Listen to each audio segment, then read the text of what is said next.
Guys আসসালামু আলাইকুম। আজকে শিং মাছ, ট্যাংরা মাছ, এই মাছ দিয়ে আজকে রান্না করব উস্তে দিয়ে, আলু দিয়ে। আর এর জন্য আমি মশলাটা নিয়েছি পেঁয়াজ, রসুন আর ঝাল ছেঁচে নিয়েছি দিস্তায়, আর হলুদ, লবণ দিয়ে আমি ছেঁচেছি, সেই হিসেবে একটু লবণ কম দেবো। এই উস্তে আলু মাছ দিয়ে আজ রান্না করব গ্রামীণভাবে। দেখুন, সাথে থাকুন, দেখতে থাকুন। আমি তেল দিয়েছি আর একটু তেল দেবো, উস্তেতে একটু বেশ তেল লাগে তাই। আর মশলাটা আমি এই যে দিয়ে দিচ্ছি, দিয়ে মাছ মশলাটা হালকা একটু কষানো হয়ে আসলে তখন আমি মাছটা দিয়ে দেবো।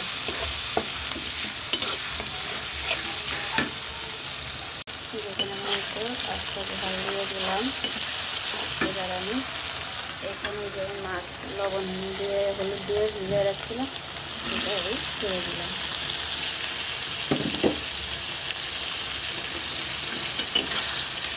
মাছ আর মশলা এভাবে কষিয়ে নিচ্ছি। এবারে আমি মশলা ব্যবহার করতেছি এই যে জিরে বাটা দিয়ে দিচ্ছি, একটু জিরে বাটা দিয়ে দিচ্ছি।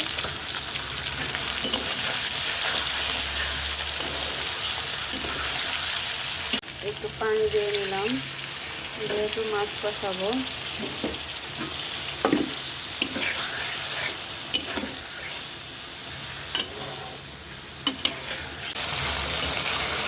আমার মাছ কষানো হয়ে গেছে, দেখুন।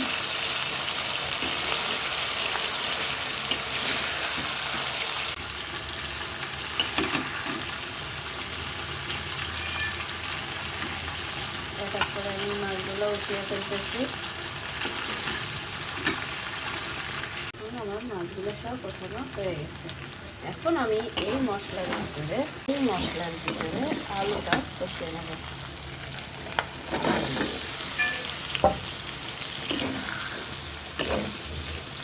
আলুটা কষানোর পরে আমি ঝোলের পানি দেবো। আলু কষানো হয়ে গেছে, এখন আমি এই যে ঝোলের পানি দিয়ে দিই।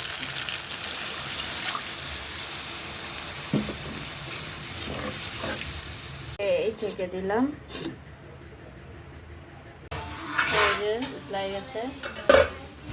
উতলাই যাওয়ার পরে এখন আমি উস্তেটা দিয়ে দিচ্ছি,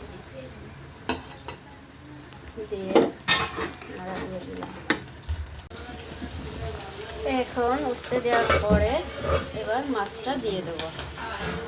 এই যে মাছ, আমি মাছ দিয়ে দিলাম। এই যে আমি এটা দিয়ে এক সাইডে দিলাম, নাড়াচাড়া করে দিলাম।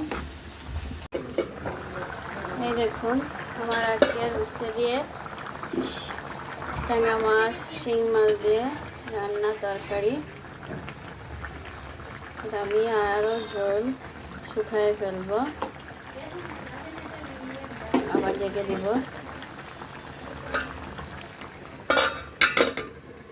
এই দেখুন তরকারিটা কি সুন্দর হয়েছে।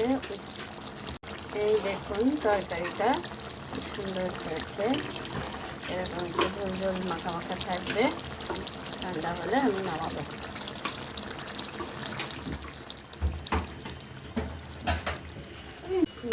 এখন আমি তরকারিটা দেখুন কি সুন্দর রং হয়েছে। এখন আমি তরকারিটা নামাবো।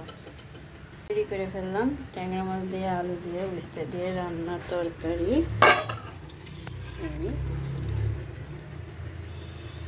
দেখুন কি সুন্দর রং হয়েছে। আমার এই রান্নাটা যদি আপনাদের ভালো লেগে থাকে বেশি বেশি করে সাবস্ক্রাইব করবেন, লাইক করবেন, শেয়ার করে দিবেন, উৎসাহিত করবেন বেশি বেশি করে, যাতে আরও নতুন নতুন রান্নার ভিডিও দেখাতে পারি।